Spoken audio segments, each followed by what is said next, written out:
It is fucking hilarious. Okay. I hit the button. Alright. Now to see how long it says we're live. Says we're live. What are we on? YouTube, I we're got on link. YouTube. Yeah, we're on my YouTube channel because Twitch is down. So we'll can you change the name to the Fragments of Silicon episode? how do I do that? Go back into the live dashboard in Creator Studio. I'm still there. All right, you see where it says basic info, where it says Adam Dayton's live stream? You want to change that to the Fragments of Silicon episode. Silicon, let's see, season 8, 6B. episode B. This is, let's see. Bradley Erickson of Bison King Game Studios.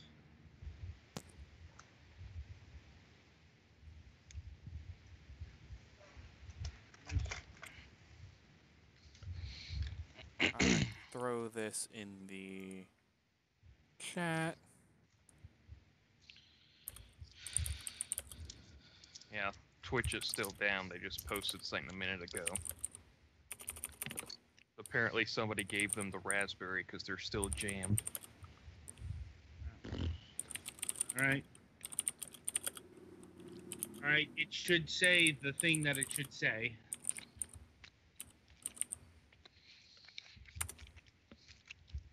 And that it does.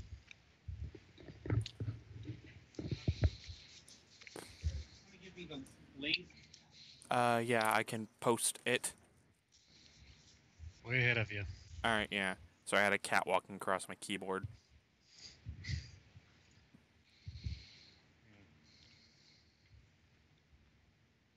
Oh, apparently our guest is having Skype problems, so they're restarting. Alright. Mm-hmm. Alright.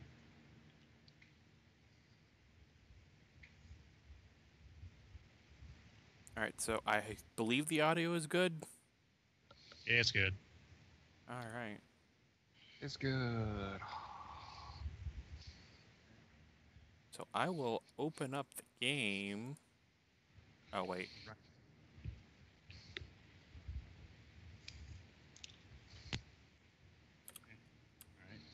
The guest is back. Maybe.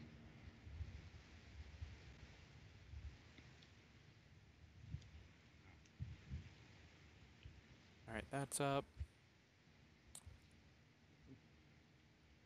Deadly Edge. Shit, I don't have my controller plugged in.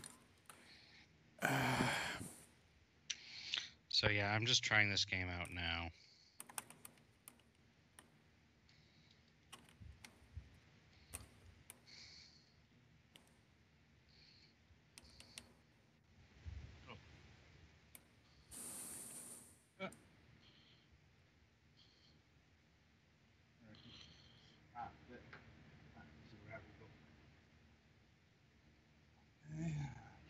Change that. Apparently, we're having both members of the team on. Lewis. Good to know. The game does not like it if you plug a controller in when you're trying to boot it.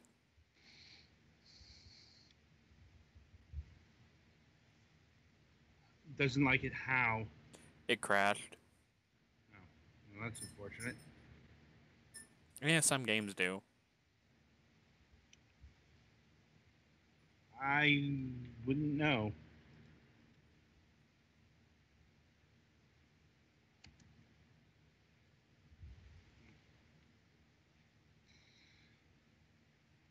I think this is an easy fix. Okay. That. Yes, I want that.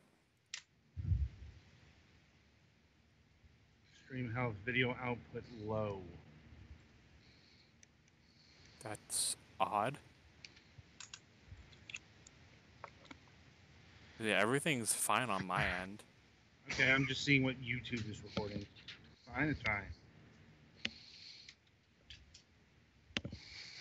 and All we'll upload this to Twitch when you know it stops. You know how to download your own YouTube videos, right? No. All right, I can do- walk you through that either tonight or tomorrow. Yeah. 'Cause Like, I no, believe because YouTube has a highlights function. I It does. saw it. So yeah, you can just cut it down to just the interview / topic, and we can take out all of our rambling at 4 times. We'll deal with that tomorrow. Yeah. The point being is we have a solution for Twitch going down. Like, And if YouTube and Twitch are down, we're fucked. not necessarily. Then we'd move to like Hitbox, or Mixer. Alternately, get someone to record on their computer. Or I mean you are recording this locally as well. Yep. So,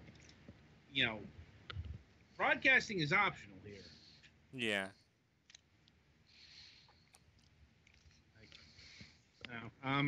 How's the audio on our guests?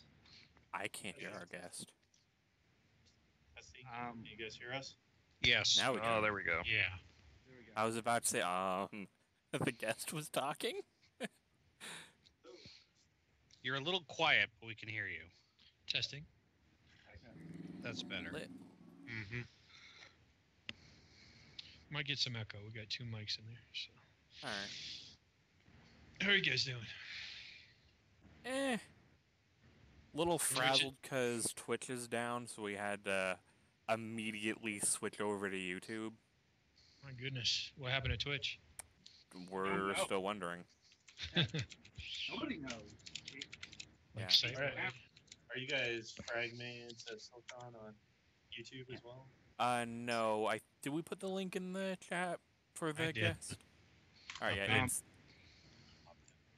it's the YouTube Yep. link. Should be the show link. There we go. Yep.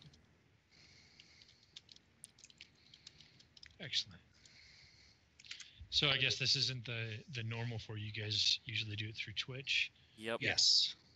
It's like, it's like it's usually the opposite. We record on Twitch, then syndicate to YouTube, and then we make an audio version that goes like to iTunes and the like. But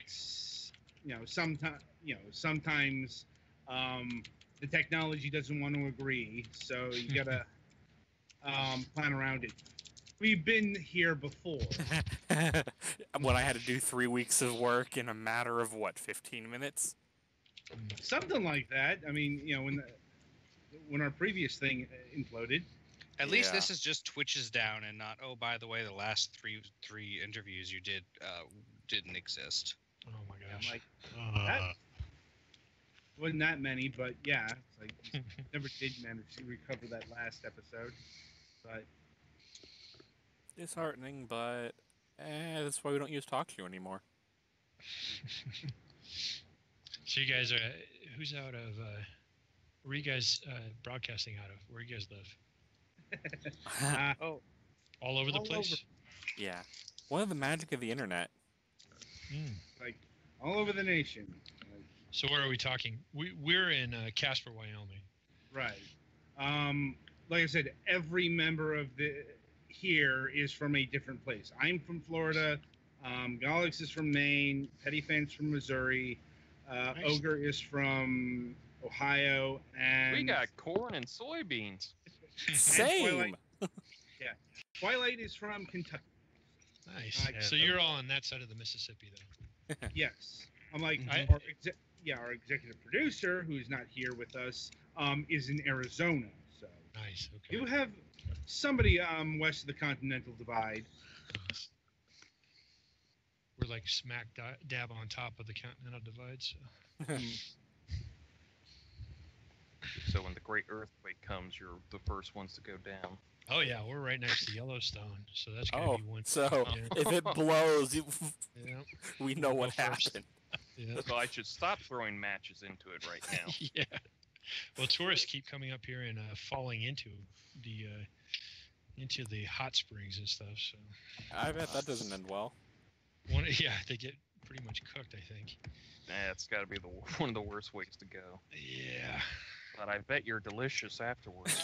Probably Put a smells little good. steak sauce on that, you'll be fine. For me, at least. Apparently, you'll taste like sweet pork. Yeah, you saw So- that too, huh? Yeah, I'm like, I read that cracked article.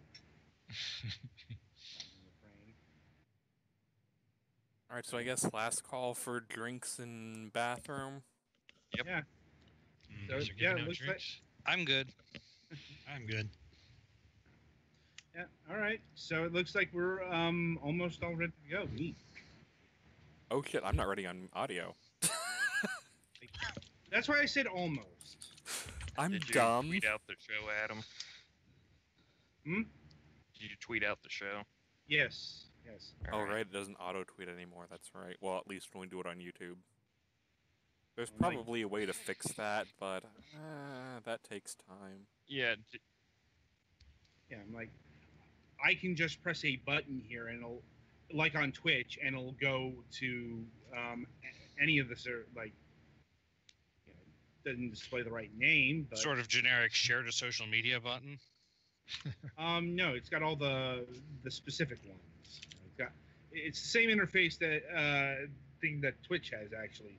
Facebook, Twitter, Google Plus, Blogger, Reddit, Pinterest.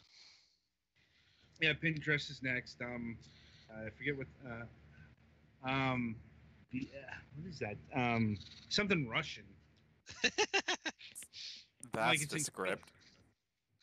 Well, it's literally in acrylic letters, so I have no idea what it's like. DK something. So, LinkedIn for whatever reason, and Stumble Upon. So, Let's put yeah, this it's on got- LinkedIn, see what happens. Yeah. Start throwing up on MySpace and Friendster, see what we get. No, it's like it doesn't have any Friendster buttons. Friendster. Oh yeah. What about my friend? MySpace. All right. It's funny when you can almost guarantee whenever there's like a fictional social media thing, it'll be like a combination of two parts of the names of the actual ones because there Library. are so many. Face. Yep. My Napster.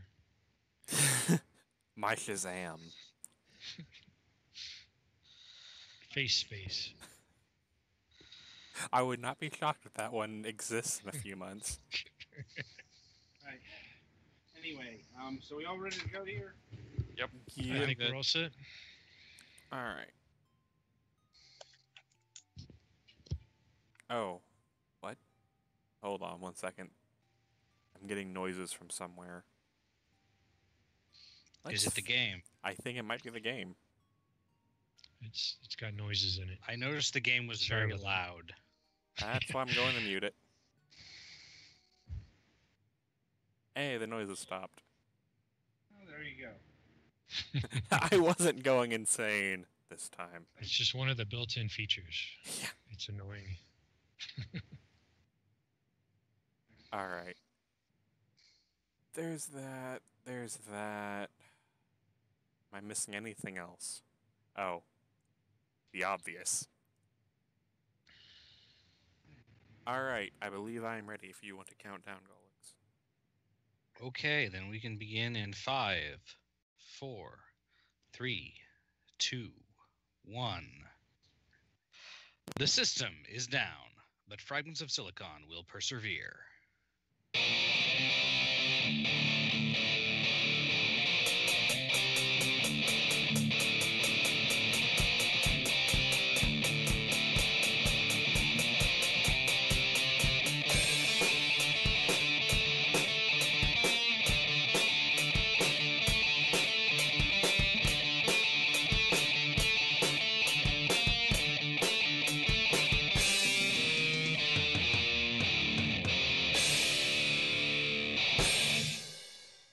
Well, it helps when we're as adaptable as we are. I mean, right. Welcome to Fragments of Silicon, broadcasting from a temporary retreat. We're broadcasting on my YouTube page because if you hadn't heard in the news or you're listening to this later on, currently Twitch is down. All of it. Nobody knows why. Nobody knows what happened. Nobody knows when it's going back up. There's a whole bunch of the uptake is there's a whole bunch of not knowing what's going on. We still had a show to do, so we've set up yet another backup channel. Like we're kind of experienced at this by this point. Like I know, right? yeah. So I'm like, this is being recorded. This is being streamed live on YouTube right now, and once Twitch goes back up, we'll have this episode uploaded there in a bit of a role reversal because we do syndicate all the Fragments of Silicon episodes recorded on Twitch to YouTube for a few reasons before we send them off to the be converted into the podcast episodes that are on iTunes and the like. So bearing that, it was a bit of a hasty installation, but there's no delays on our end. It'll be a perfectly normal show outside of the, a bit of an odd recording quirk. So with that in mind, introducing the regular crew, Ogre, Yellow. Petty Fan, Woohoo! Twilight, Hello. and Galax. Hi. All right, let's see. Who to start with? Galax, let's go with you. Bunch of new stuff in the gaming world lately. Mario and Rabbids Kingdom Battle just came out, and I picked that up, although I haven't had a chance to really play it yet. I started it up once, but then the opening cutscene was really cool, and I didn't have the sound. I couldn't listen when I was doing it, so I decided I wanted to start when I could give it my full attention. And in pen and paper news, I got my copy of the Starfinder core rulebook. Starfinder is basically a science fantasy spin-off of Pathfinder. I would have With never have some guessed. Interesting mechanical changes, but yeah, that's I haven't gotten too far into it, but that's come out and I'm excited for that too. So those have been going pretty interesting. I'm still taking care of the house because my parents are away. My cat's only being moderately obnoxious sometimes.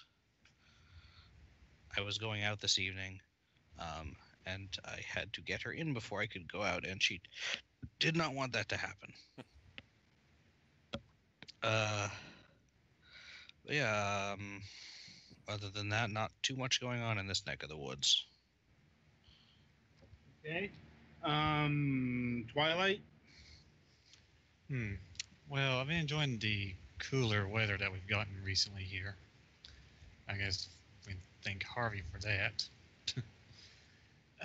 So there's been a kind of a health concern that's taken precedence in the family recently as well. I won't speak on it this week, but it's so far looking pretty well though. Besides that, I've been playing the games for reviews this week, and that'll be it for this week. Concerning. Yeah. Right. Ogre, why don't you go? Well, this week is Naka and Barry's wedding, so taking care of a bunch of last-minute stuff. Oh. When are they having the actual wedding? This Saturday. Is it an all-day affair? Probably not. Like, ceremonies at 2-ish and receptions after that, but I doubt we'll be gone the whole evening. But got a rehearsal dinner tomorrow. Mm-hmm. I picked up my suit yesterday. Just kind of a lot easier than I expected. Is it a rental or is It's it... a rental. Ah, Yeah. Don't really keep a wedding tuxedo around for casual affairs. Maybe you don't. No, I'm kidding. But let's see. Yeah, and then we're gonna do a get together for Knock on Friday. We're just gonna go to a sushi bar and hang out there for a couple hours and then head on home. oh man. That's about pretty much it for that bachelor party, because trust me, we're not a rowdy bunch. And then Saturday will be the actual wedding. And we recorded enough on Monday, so we don't have to record next week because we'll all be dead. Did you have to double up on games or anything like that? Yeah. Yeah, we did. We've played through one entire game and got 5 videos out of that, and then started up a moderate video game to finish off that and that recording session number. I think I But know what. we actually managed to get through a lot of it pretty quickly, so kind of feels like we should maybe do that shit more often, so I don't leave it close to 9 a.m. sometimes. 9 a.m. Not that 9 a.m. Sorry, 9 p.m. I was about to say pull an all-nighter. Holy shit. No, he's got to get up. He's already at work at 9 a.m. So Yeah. trust me, all-nighters ain't happening. Not because of becoming an old man. Let's see, Knock we has had been our like that ever since he started working for Target. yeah, Okay. yeah. I mean, he has adult work to do, so he's got to do the adult thing. So, got to make that money. Then this past weekend, we were up at Lake Erie at Camp Patmos, having some fun there. Wasn't that really good this time around? But that's because my other niece and nephew pair weren't allowed to come up, so it kind of felt a little emptier without them. Kind of a little sad, but it was still nice to get out. I actually fell asleep on there was the patio out there near the main house, and they have these little rocking chairs. I actually fell asleep a couple times on those. And I was like, oh my god, I'm becoming my dad. I'm randomly falling asleep everywhere. Oh boy. But yeah, that was kind of fun. Let's see what else. Oh yeah, also this weekend, my other sister is dropping off her dogs for us to watch them for the weekend, and it's like, they're gonna be all home alone on Saturday, so Hopefully And- with less traps and well, more just being dogs. I don't know about the little 2 ones. They'll trip you up any chance you can get. That's true. The big one is very lovey-dovey, but he is a big one, and if you're not careful, he might knock you down. Yeah, once you get to a certain size of dog, being more lovey-dovey is not necessarily a helpful thing. Yeah. Starts getting to be, why, yes, they will. Other than that, not really too much. Final Fantasy's been kind of boring lately, but that tends to happen near the end of one patch cycle into another. Yeah, the next patch will be coming out in a few weeks. I guess. Hopefully we get through, at least get into 4 before then, because I'd like to at least try to see if we're competent at getting on content stuff. But other than that, that's kind of it for me, so. All right. Petty Fan, you're up. It's been kind of a blah week for me. Like, I haven't really been doing a whole lot. Like, just been kind of playing Sonic Mania and just kind of been doing my thing. Just, It's not necessarily the worst thing, given your recent battles. yeah. I need to go mow the yard again because it rained a lot this week. And then rain and sun makes Grass grow. 2 plants. Too fast to plant. So yeah, I need to see about doing that and maybe trim the hedges. The one problem with that is my dad cut them so short. If I go too crazy on the hedges, I might kill them. and that's a problem because that means we need to pay to get the roots and shit removed. Yeah, dead plants is bad news. Well, it wouldn't be as bad if it wasn't pervasive as hedges are, because those roots get in there deep. So that's something to deal with. Other than that, not a whole lot. Okay. I guess I'm up. Let's see. Well, outside of the spitwell thing we had to do, not much this week. Like, the let's see. I guess the big news is more.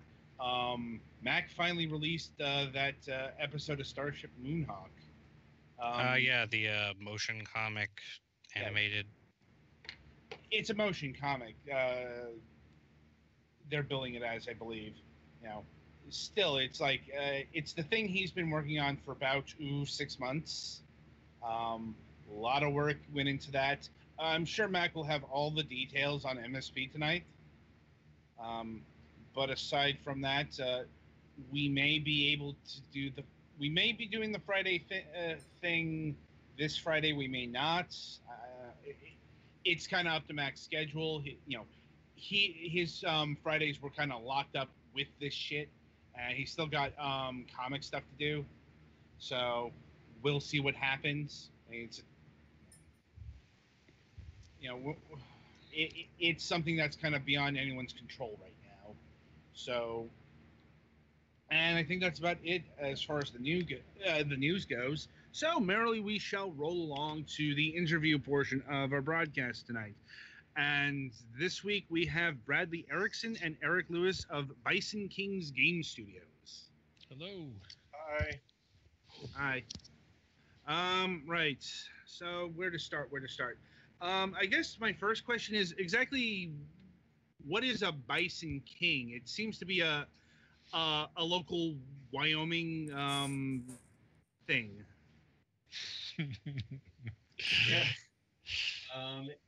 So of course, when we actually were founded originally as Minion Studios, and that was about 6 years ago or something like that. Before that whole Despicable Me crap came out. And we went to a Comic-Con and we're talking about game development. And we had a bunch of very upset kids get turned away from our panel because they thought there were going to be little yellow guys in suspenders showing up. And we weren't that. So we figured to avoid a lawsuit, since we were going to start selling games, we were just giving them away for free at the time. We should probably change up the name. It does have its origins here in Wyoming, like blatantly. We were kind of hoping that the kind of international audience thinks that's exotic. For us, everything in our whole stinking state has a bison on it for some reason. We're one of those Western branded states. I don't know if you guys have been out this way, but so the king part was our way of giving it a little edge. Yeah, it's basically we're the kings of all of this boring Wild West stuff. Emptiness. Yeah. Yeah. Otherwise, we just thought it would look cool. So. You're gonna have to take your word for that, since I've personally never been to Wyoming. Any of you guys been to Wyoming? My father's from Wyoming. I've been there when I was like 7, but I haven't been back since. It doesn't change at all. Guaranteed. Well, that's probably not exactly helpful. Anyway, so with that digression aside, we'd like to begin at the beginning, and by that, what got you both interested in video games in the first place, both on a personal and a professional level? I have been into video games ever since the very first computers that we got to use at school. I'm an old guy, so we were using Apple IIs and things like that. And I used to play Oregon Trail, and I used to drool at other people's video game consoles because I wasn't allowed to have one for a long, long time. In fact, my stepfather got himself an Atari, and then we weren't allowed to play it, my brother and I. So I guess that kind of caused me to really want to play video games even more. I would go over to my friend's house and play Nintendo, and then later on, when I graduated high school, I got my first Super Nintendo, and then that was that. I'm in love with video games. Go ahead, Brad. All right, so I'm of the Sega Super Nintendo generation. That's what I grew up with. We actually had a Genesis at my house. My first kind of toying with development was as a elementary school kid. I would get graph paper and draw my own levels and come up with, you do a pickup here, and this is a game with a space guy, mostly just platformer style things, because that's what was the craze at the time. And when I went to college, I majored in computer science. I thought creating video games at the time, though, was purely a pipe dream. I thought you had to, move to Silicon Valley and somehow meet all these amazing people, and then they would teach you how to do it. Or I don't even know. I didn't have a realistic situation in my head because I didn't research it all because I'm a moron like that. So then I wandered my way through life and ended up being a web developer. And when the Xbox X and A program came out, that's when I actually started playing with game development, since that platform I thought at the time was so accessible. Little did I know, like 7 years later, however long it's been, it would be insanely easy to get started in game development. I won't say it's easy to finish, but it's easy to dip your toes now, a lot more so than when I was in college. And Eric and I worked together at our day job at an advertising agency. And we happened to figure out that each of us liked video games, and he has done a lot of cool art and dabbled with games, and I had done more on the programming side, and it just led to one day, let's try making a game together. And how long ago was that? It's not long ago, about 5 years ago. And our first games were the first games that we made were free games that we did for game jams, and then we'd put them up for free on sites like Game Jolt. Yeah, I'm familiar with Game Jolt. And what did you do for like money in that period of time? We kept our day jobs. In fact, we still have our day jobs. Wow. We try to put as many hours outside the office as we can and inside the office. So we work evenings, mornings, and weekends. Essentially, this first game that we've released was a game jam game we made in 2015. It looks sort of the same, but completely different at the same time. And we finished that jam, and we were like, let's do this for real. Let's actually get off our butts, form an LLC, and do all the work to make that happen. Neither of us know anything about running a business or what that entails.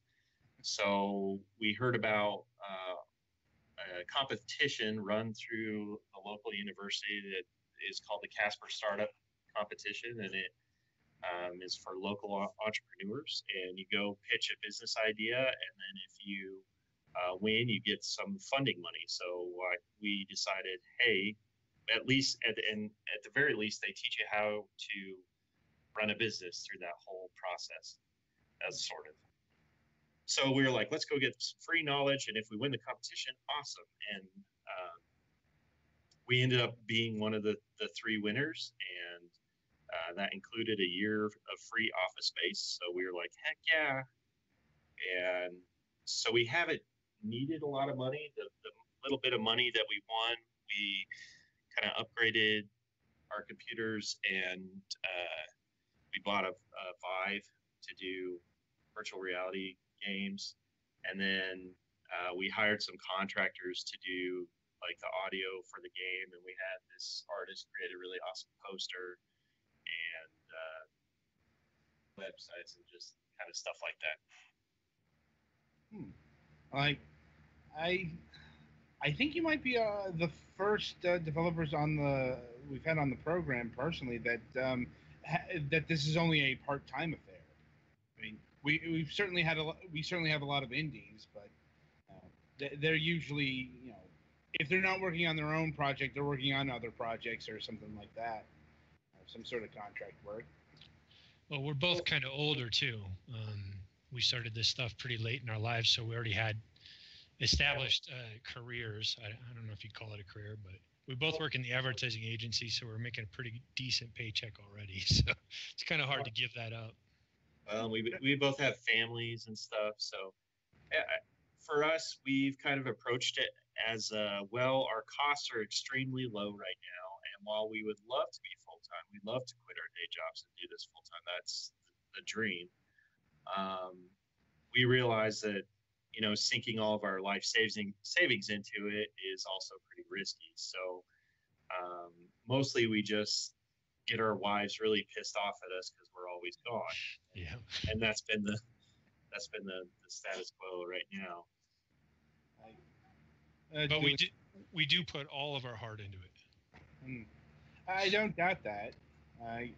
I'm like, and it's not the worst thing in the universe to have this thing be a part-time affair. I mean, like I said, we've known developers who did this full bore and it didn't work out, and there are risks associated with that. So having a fallback if it doesn't work out is not a bad thing. One of the things I like about this is that the video game thing is going to be my fallback because I just want to quit advertising. It's the work of the devil, honestly. So I think the best thing about this is that we get to make something fun and creative for other people that would enjoy it in a less cynical manner, I guess. Perhaps, but someone who covers the industry from many facets, it's like having that advertising experience isn't the worst thing in the universe either, because it's true. How do I put this? Like, just making a good game, isn't enough anymore. Yeah. There are so many games out there. Like, I only found out about Deadly Edge here through the Distribute service. And, you got to get your game out somehow. Oh, yeah, the situation has definitely changed. It's even from when we first started working on this particular game, we had a game plan and a strategy, and essentially, we had delays and things. Obviously, most games have that push their launch dates and stuff. But we launched about I would say about the worst time this year to launch a game. So we launched, I think, 2 weeks into Steam's switchover to the open floodgate, pay $100, get your game on Steam thing. And I think the week after we launched, there were articles all over the internet about how 1,000 games launched on Steam within that month. And so the year before, I think it was something like 30. It was some ridiculously small in comparison. And I mean, we were just not prepared for that. We were not ready for that situation. And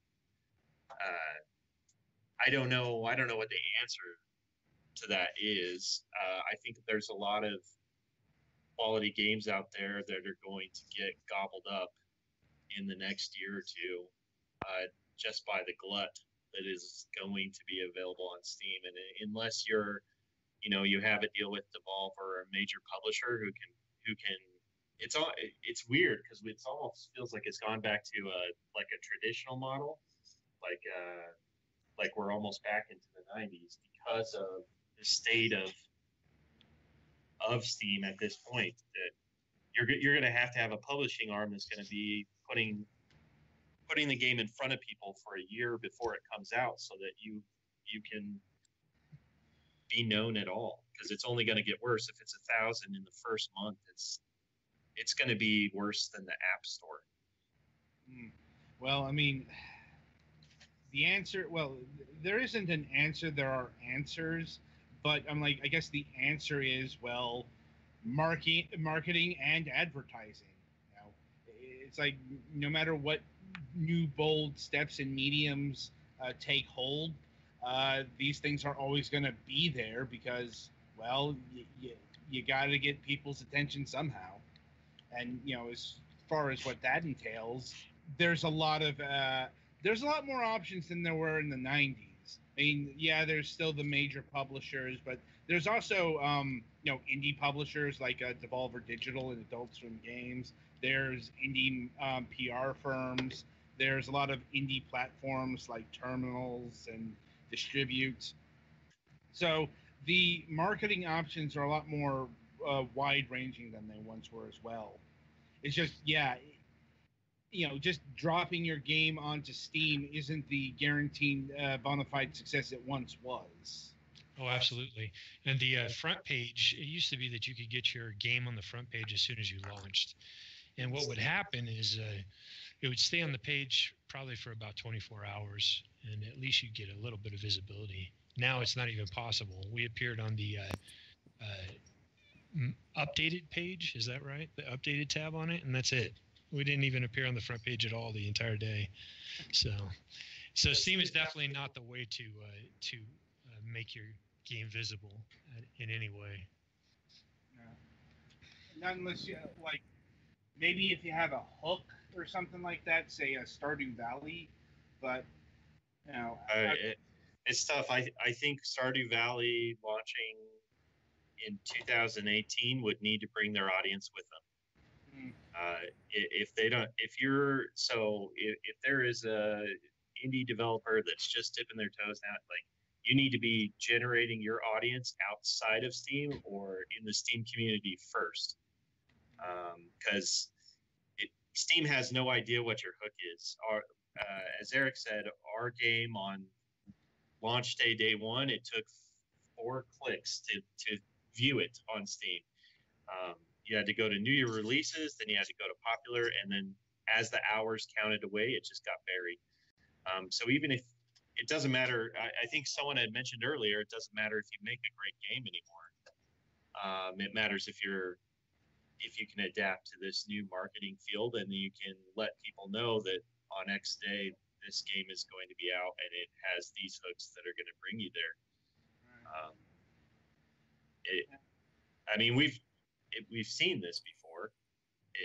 The market kind of goes in cycles, but it's definitely interesting. And just like shows like this, your guys' show is a result of kind of the upset of the status quo, where all these gaming magazines and then those big giant game sites just dominated games journalism for 15 years, and now guys like you are coming in and you're where developers need to be marketing, because that's where people are watching. They're not going to the big sites anymore. Like half those sites that I used to go to are closed down. Yeah, and that's just interesting. Yeah, and I'll say, the problem that faces, like game developers also faces us, because, well, there's a lot of people on YouTube and Twitch who do this sort of thing, and someone once said it's like throwing a bottle into a sea of bottles. Yeah. Anyway, but all that aside, I suppose we should actually get into the game itself, which is called Deadly Edge. And it's as I understand it, it's kind of an homage to early 90s PC action games. Yeah, that's right. It's a Super Nintendo style graphics, so it's not quite 16-bit, but it's similar, and it's got a scrolling field of play, not a platformer, but you walk left to right and kind of like Wise style. and you get into fights. They're individual duels with each of the characters that you run into. So it's a lot like a fighting game when you get to the individual characters. And what was the impetus behind the creation of this game? Like, exactly why did you want to pay homage to this era? So it all started with the Game Jam game we were talking about earlier, which is still up on Ludum Dare. It was one of those 72-hour jams, and for that jam, we knew we wanted to do something 2D. Eric had this pixel style black and white idea, grayscale, and we had at the time been, well, we still are playing a crap ton of Dark Souls and stuff. So we kind of designed that one as a Dark Souls style 2D game, and this was before some of the big Dark Souls style 2D games had even come out. And so that game it's a little different than this. It has a stamina bar. Also the characters are kind of ghostly, shadowy people. They're not quite as defined as this game is. And the game kind of evolved from there. I don't even know how you would describe it. I mean, we've probably had a 1,000 conversations about this game in the meantime, and some of it is us trying to discover what it is.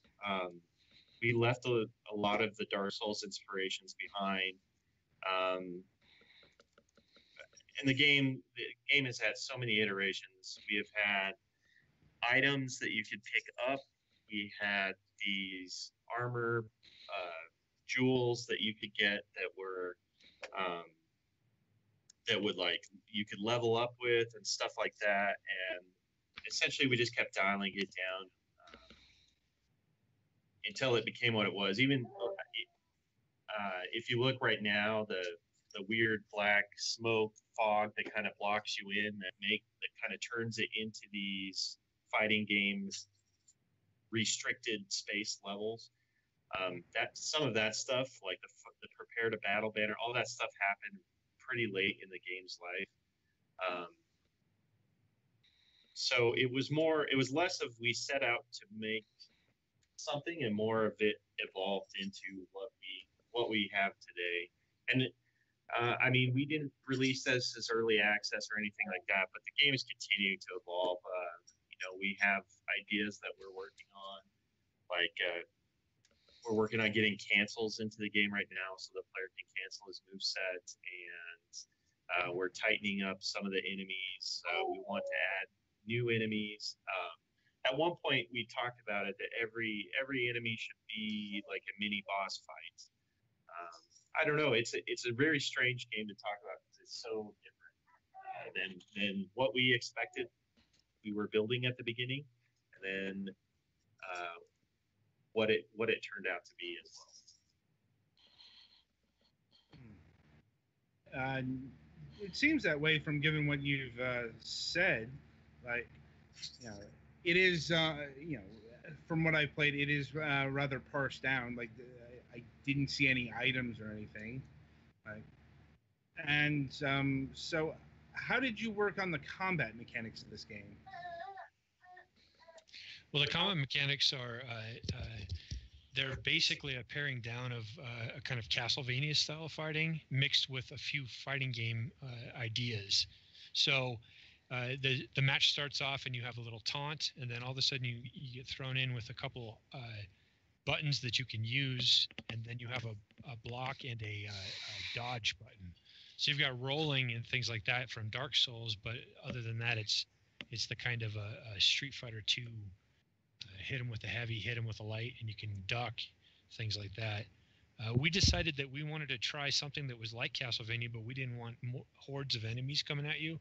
We wanted it to be a little bit more skill-based, something that you could get in there, fight an individual character, and then you could feel like you did a good job actually winning against them because they were harder to battle. I just saw somebody was playing Bedello in the video that you're running, and having a hard time defeating her. She's one of the harder bosses in the game. But what we try to do is make it so that each encounter, kind of like Dark Souls, every time that you run into an enemy, you got to feel a visceral, instead of just chopping down waves of enemies like some sort of Dynasty Warriors, we wanted to feel like some sort of skill-based thing, you versus the computer, you versus, a real opponent. So it kind of got a little strange. We had a lot more enemies before, but now we just have just a few enemies before you get to a boss who's only a little bit harder than the enemies. And then so it's kind of like this giant fighting game, area after area, except that you walk to each of the arenas instead of just flying like you do in a Street Fighter or something like that. Honestly, if it reminds me of any game, it reminds me of Karateka. That's a good one. Absolutely. There's all kinds of those old games that we were influenced by when we were building this, including Wise, which is one of my favorites. I just like the style of going side-scrolling without necessarily platforming and doing action game stuff. Right, and where did the grayscale idea come from? Well, the idea was that we were going to do something quick for the Game Jam originally, and so we built this game, and it's just grayscale. And we were thinking, oh, that's really quick. We could do it really fast. It would look a little bit moody. And it turns out that it's actually really interesting because it reminds you of an old Amiga game or something like that. It's all black and white, and it's kind of like it's got the drama of a noir movie or an older movie. And it also, every time, it's kind of a grimdark game. So the fantasy is it's dark fantasy. And having it grayscale kind of looked wild to us. So we thought, hey, you know what? This is really atmospheric. Let's give this a shot as a full game. It's kind of a risky thing because it doesn't exactly stand out in a whole list of screenshots, but we really like the way that it feels. Does add a bit of unique texture. I mean, even more so than just going, say, black and white. Certainly seen a lot of that kind of particular aesthetic in the wake of Limbo. But, Absolutely, yeah. Limbo is actually a really big influence on us because of the nice tones that it makes. Limbo, of course, has like yellows and reds when you run into a sign or something like that. Is that right, or is it all black and white? I think that's the case, but that is we're talking about harkening back to the silent era of that is actually a thing that they used to do. Like you could have color in silent films if you actually painted it in frame by frame. Right. So that's a thing that they would often do to emphasize something. I mean, if you want like a more modern day example, Sin City, the movie. Absolutely. Where you could just put in little tiny pieces, like your sepia toning or coloring a photograph. Absolutely. And we were thinking of doing that with the game too, but in the end, it would draw too much attention away from the things that we wanted. So we just left it all black and white, or gray in this case. So did at any point, was this game going to have a multiplayer mode? Well, every game that we've ever built, we've considered adding multiplayer to, because that's just how it goes. It's always fun to play online. But this one, we were thinking about having local multiplayer where you could fight against your friend or use it as a co-op method. And that's one of the reasons why everything's isolated too, is we were thinking, oh, you could put a little arena in there. And if you had multiplayer, somebody could hop in and play inside of this arena space, and you could block them off from going too far on either side. Yeah. Well, we actually at one point did prototype multiplayer, and you could fight. That was in our early one of our early prototypes. After the game jam, we essentially just started from scratch again with the same ideas, but just started a new project and built up from there. So we did at one point have it so that two players could fight each other. And then we changed the combat system. I think we've changed it 4 times, like completely from scratch, to scrapped it and rebuilt it.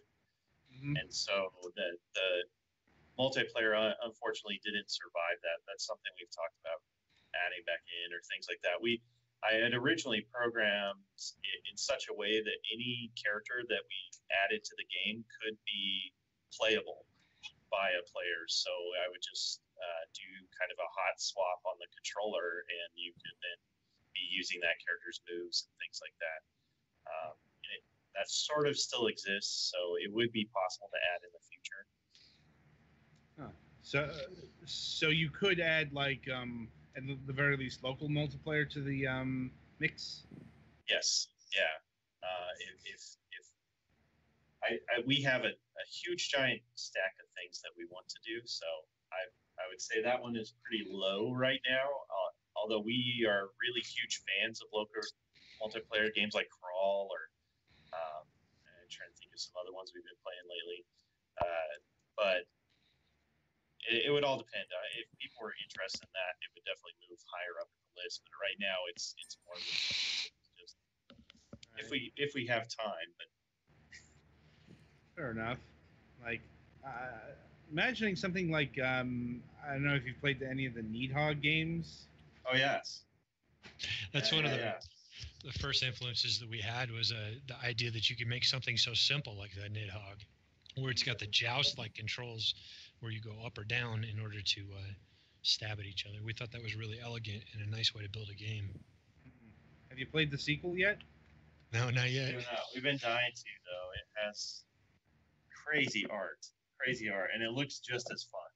But we kind of had a string of spending more time making games than playing games. So we have a huge backlog of the last year of stuff that we need to dive into because we've Absolutely. I do know that feeling because it's like if I'm not playing a game for the show, oftentimes I'm not playing that game because we play a lot of games per week. Like this week we got 3 games lined up, and like we actually reviewed Needhog 2 a few days ago. What was the review? Like couldn't compare it to the first one since nobody here played that one, but it seems to be an improvement on everything. Like you can do more with in that game. You can not just the fencing mechanics. You can jump, kick, and dive kick, and slide kick, and all that stuff. Like, Looks so fun. I like the fact that the character looks like Homer Simpson sometimes. that was a nice touch. Anyway, getting back to Deadly Edge here.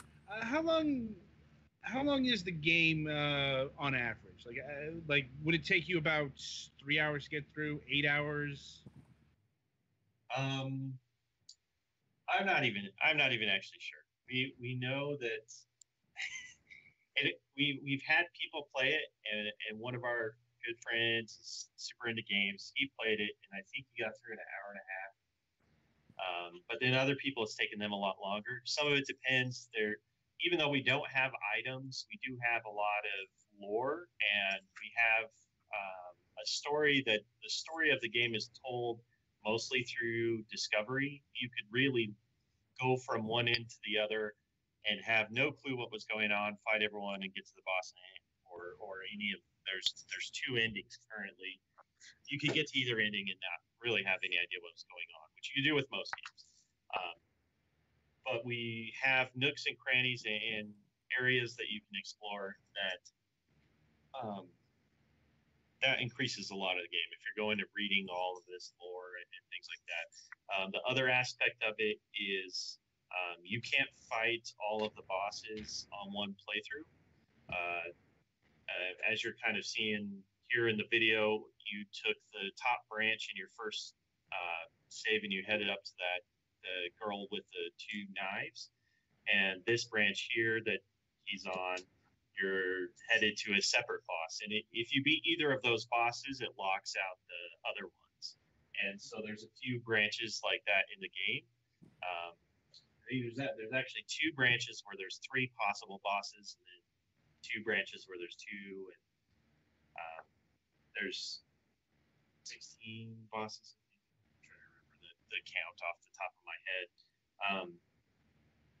So it does take multiple playthroughs to get all the bosses. We have had some achievement hunters contact us trying to be like, how do I get this achievement X or whatever? Really, but you got to play it more than once.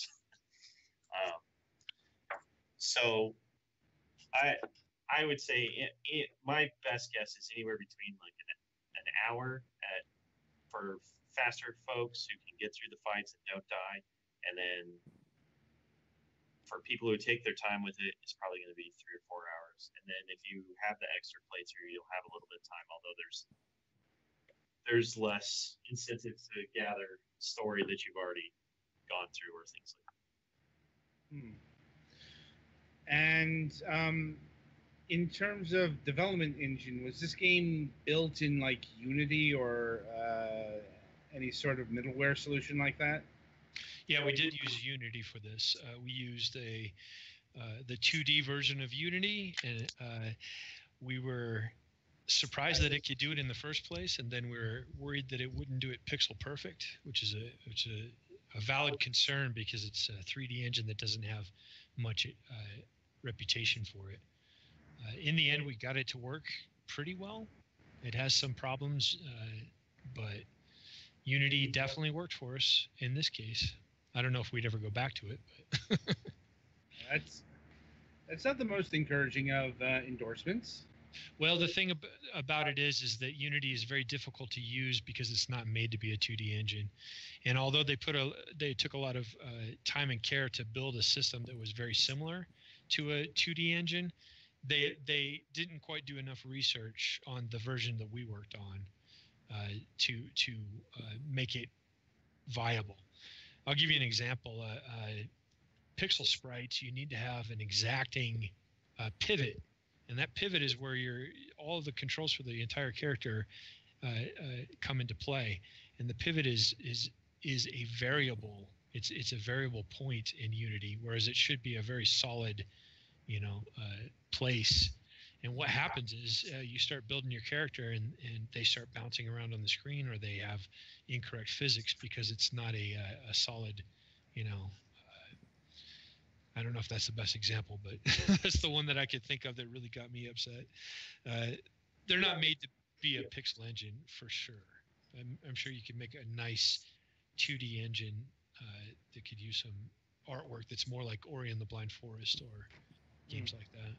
Well, and I'll say, the best thing I think about Unity, they have an engine that deploys to a crap ton of platforms, and that's both a positive and a negative. They have an amazing community. The other devs that we have talked to are open. They share a ton of information, which is awesome. We actually used UDK, and it had way back in the day, and it had a really great community, but it was so small. It was really a struggle because maybe one guy in 100 had the same problem as you, and he may not be on the forums or anything like that. So I say, there's an advantage to using an engine that's so popular. Mm-hmm. One issue that we had with it that really did kind of sour us on it is the fast iteration. They're moving. They moved through Unity 5, which was the previous iteration from the current 2017, very quickly, and that meant they got to some features that people were looking for, like virtual reality and things like that we didn't even know about when Unity 5 came out. But other features they promised, we purchased a license, a professional license from them and stuff, and the features that they had promised at the time never came out. They're actually in 2017, and of course, we need to buy a monthly subscription license now to be able to access 2017. So it was like, why did we drop $2,000 on this engine 2 years ago for the features that you never released? The other tough thing with engines and just any middleware is that if you have a problem and there's no support there, unless you pay them a ridiculous amount of money, you're not going to get like a person that you can call for support. You're just going to be on their time for when they fix it. So one example for that is we had built a resolution dialog that lets you change your resolution months ago, and we had to update the engine because the editor was crashing when we would open certain scenes. And it was like, well, we have to have those scenes because they represent a year's worth of work. So we upgraded to the latest version, and they say, yeah, this is going to fix that bug. Well, little did we know, it introduced a new bug that caused the resolution system to fail. And so we actually launched with that broken feature because I couldn't fix it as the programmer. It was very frustrating because it was not my fault. It was built into how Unity re-renders the screen when you change resolution. And so you would have to actually quit the game to get the resolution switch to happen. And they released a patch for that at the beginning of August. But any middleware you have, I would just caution other devs, like just make sure that the part that you're using is going to work for it's going to cover everything you can. Try not to update it or change it, even though they're going to have new features or they're going to have things that you want or need. If you can work around it and you can stick with it, take your game to launch with the version of the middleware that you have.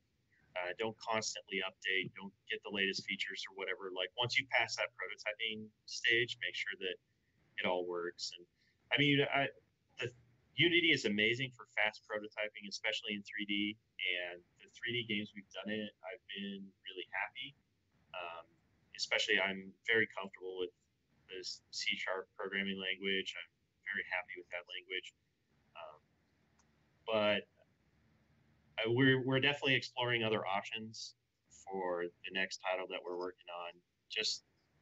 Not just because we're so upset with it, but because we want to make sure that what we choose is really, it's just a lesson we've learned. That we need to make sure it checks all the boxes for us, and that we're not spending valuable game development time on trying to fit a square peg in a round hole, so to speak. Mm-hmm. Yeah, sounds like you had a lot of fun, quote unquote, with Unity's particular quirks. Yeah, still having fun. Still. Right. Anyway, so who made the music for Deadly Edge, and how did that development process work? That was a good friend of ours who now lives in Mozambique, down near South Africa. And he used to work up here in Wyoming with the advertising company. And he is just an amazing musician who's actually had a couple of albums. But Oxine is the name of his company. And he called us up out of the blue when we were thinking about making this a full game. And he said, hey, do you guys know anybody that's making video games? Because I'd really like to make some music for video games. And we were pretty surprised by it. So it was perfect timing. And it took a little bit of getting a little communication problems here and there, trying to talk to Mozambique all the time. But eventually we got all of the music from him, and we were so happy with it. It's such a wild, fresh take on the old school video game soundtrack. Right, so we're getting low on time here, so just a couple more questions. All right. Right, so what are you working on in terms of integration now, post-launch? So you mean what, new features or things like that? Yeah, beyond bug fixes and. Okay. So we're really hoping in Thursday. Oh man, it has been a day.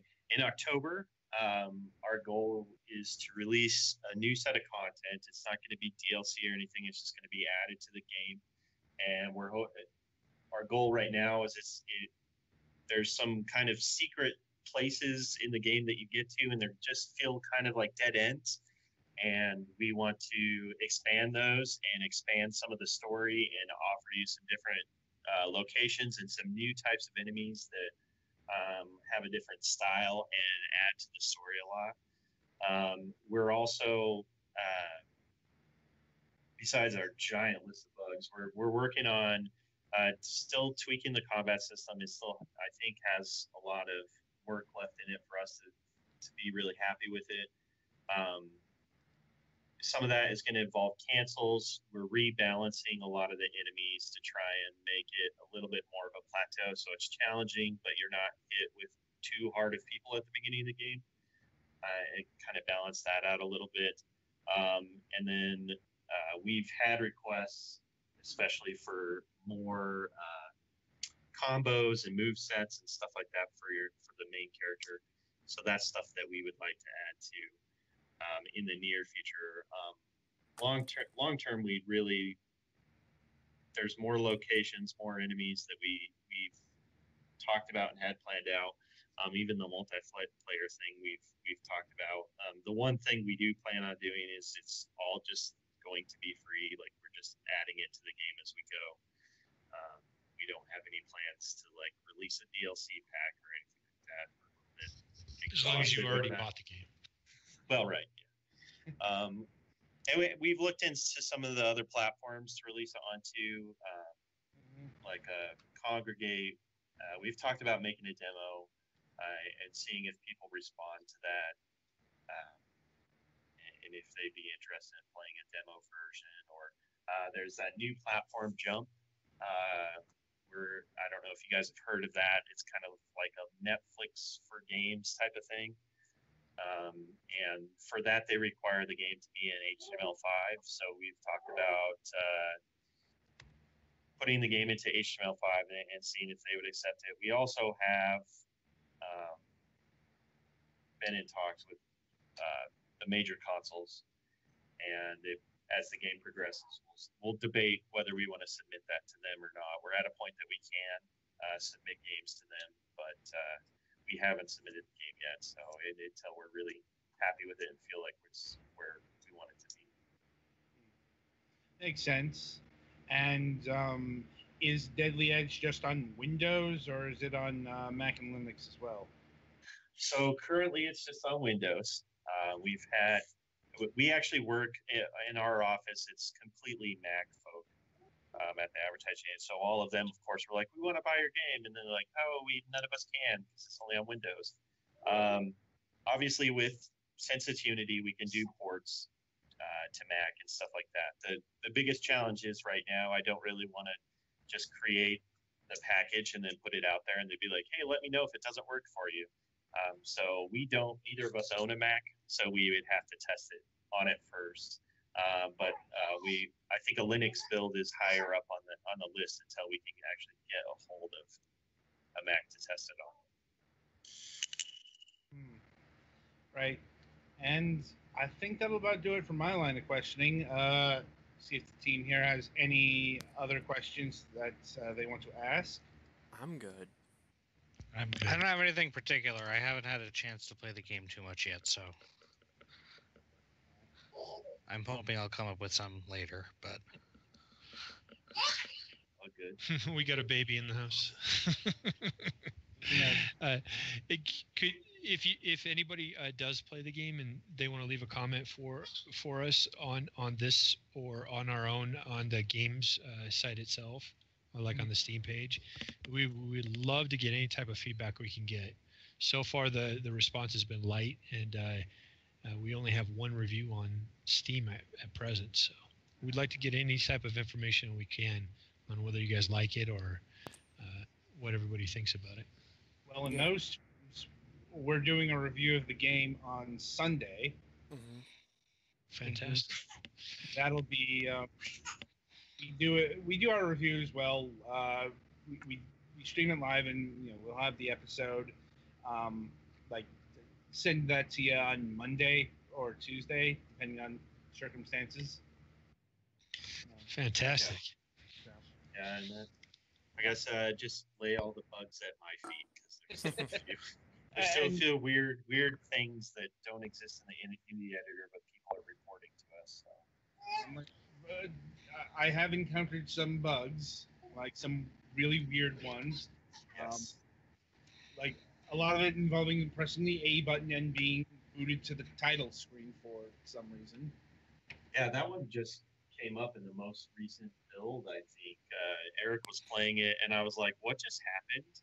And we're not sure. I'm going to spend the whole week, probably Labor Day, trying to figure out why that's happening. Yeah, and we I had think it's a only with thing of- X input controllers because my PS4 controller doesn't do it. Oh, excellent. that may be an answer.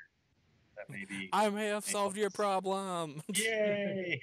Just tell everybody to use PlayStation controllers. Yeah. Yeah, sometimes it is just collecting enough information. We don't have a huge group of people to play test the game for us.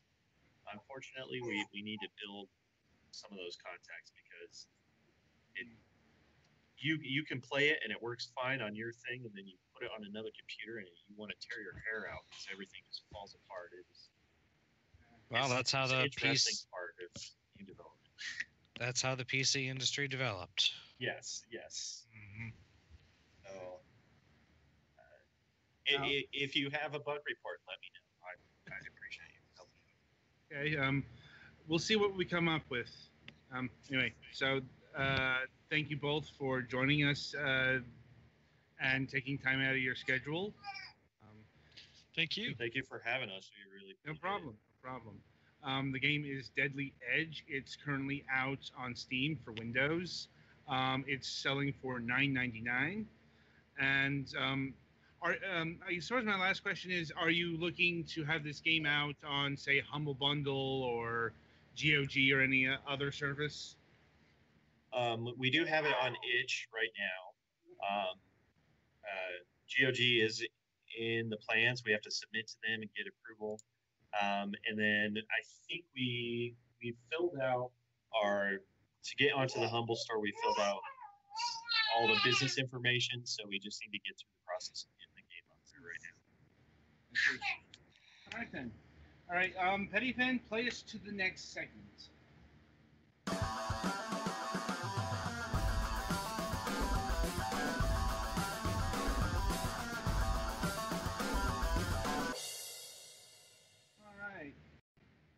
All right, welcome to the topic of discussion.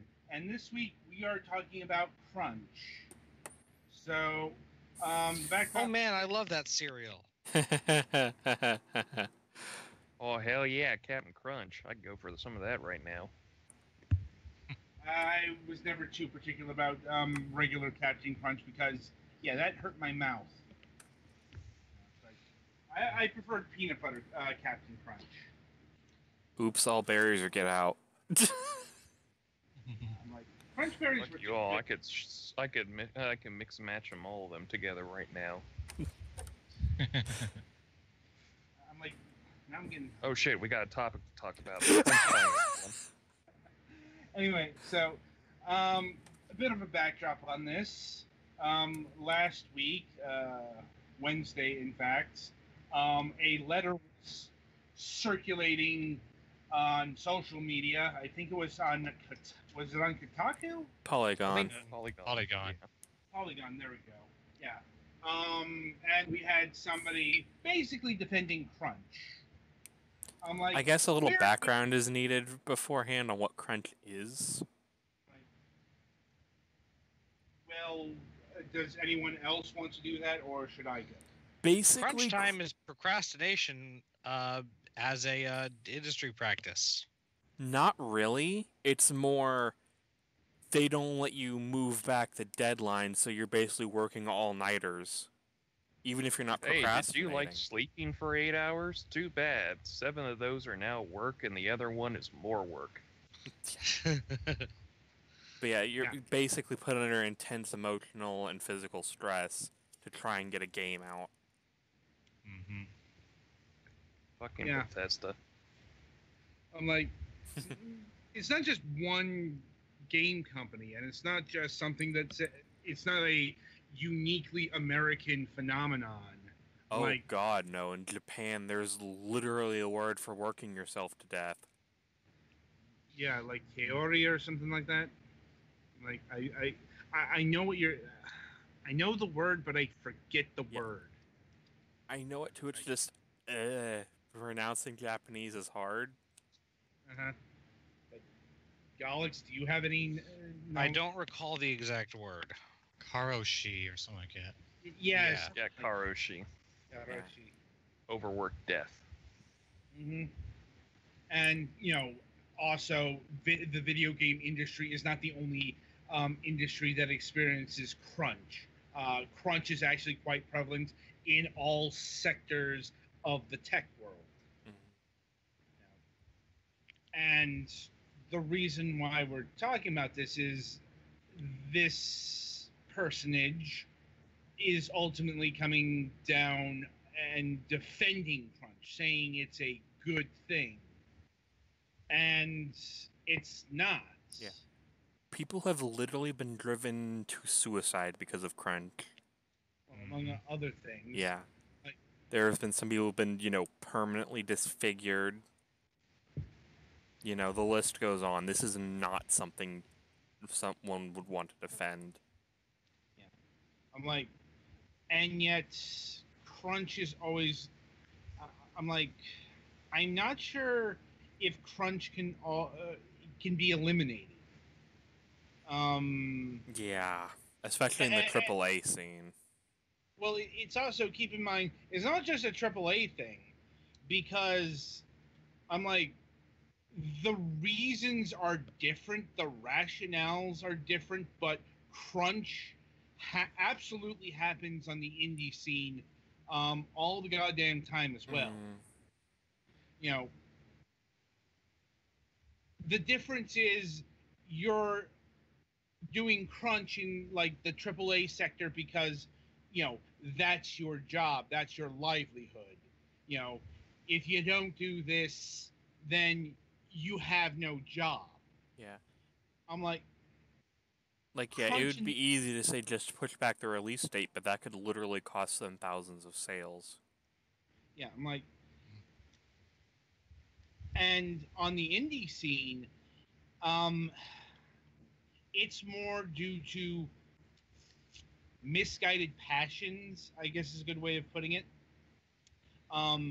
It's because, if you've been listening to our show at any length of time, you know that, people on the indie scene especially are very passionate people who have poured their heart and soul into their projects. And that passion, unfortunately, will go beyond the pale. And that will get them to, do the crunch. Do all the crunch things, even though they're like their own bosses. Not not sometimes, yes, it's the monetary, it's you got to get this game out, or you've got to get, like, there is another side of this, taking the perfectionist angle where you're taking so long for a game to get released that it turns into Duke Nukem Forever. But I think one of the more popular stories that was circulating that day was one of the indie devs mentioning that he did the crunch, he did the 12 hours, 6-7 days a week lifestyle to get his project out, and it almost killed them. Because, spoiler alert, working in such conditions ain't healthy. We have labor laws for a reason, friends. You mean the human body that is adapted to sleeping at least 8 to 10 hours actually needs 8 to 10 hours to function properly throughout the rest of its lifetime? No, go on, you silly you. I mean, 8 hours isn't always going to be feasible. Sleeping like 2 is not good. Yeah, it's like constantly. It's not surprising that people have gotten sick, have gotten dead because of this. It will shorten your life. Yeah, I'm like. Apparently, that's a real problem with a lot of the bigger manga artists in Japan as well. Yeah, like I said, this kind of mentality is not unique to the video game industry. Like, it's just happened to enter our sector because, I don't want to call him an idiot or anything like that. And which the is- person who wrote the article has since made a commentary saying that it's not good for everybody, but it works for him. but like objectively speaking, he's giving some bad advice.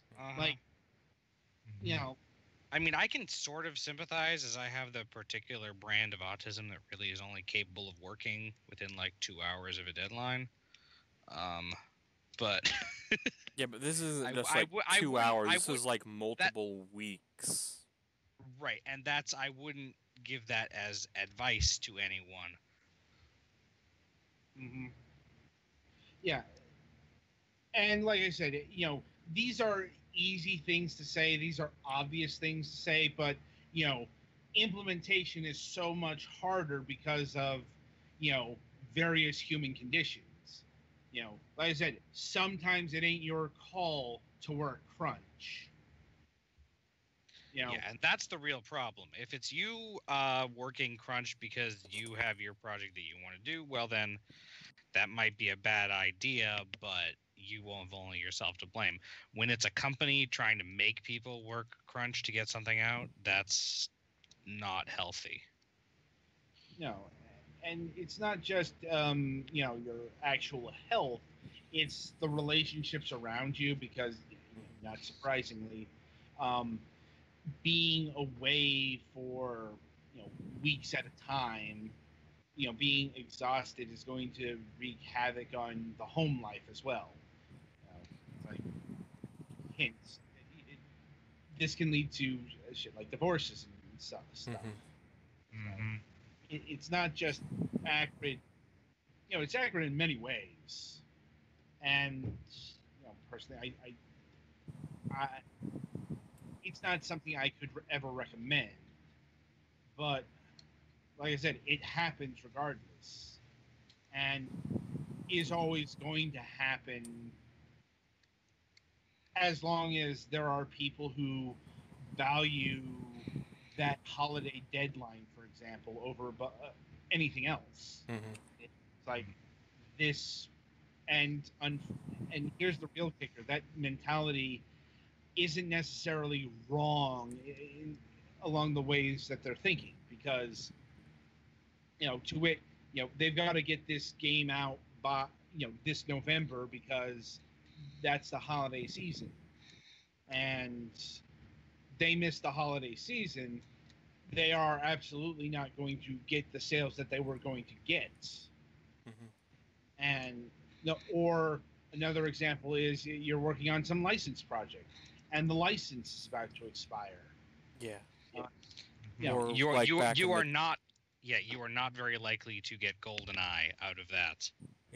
Like, one thing we mentioned is back in the day, if you missed your license deadline, you lost your license. Right.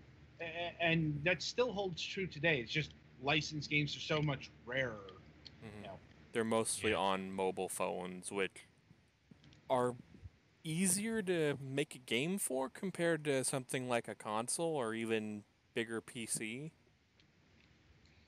Probably harder to make a good game for, but you Well, know. yeah, but I mean, You know, it's like I said, the point being is there are any number of reasons that a company is going to have in their minds, that is to say, the people who make the decisions, the people who make the shots, are going to say, we need this done as soon as possible. And I honestly, you know, it's like, if that's something I could figure out, I think I'd be, you know, doing other things right now. you'd be a very rich man. Indeed.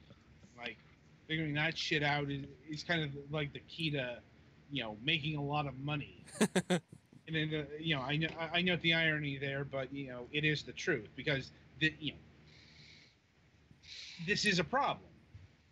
Spoilers, this if you is a could fairly- figure that out, companies would come bowing to your feet. Yeah.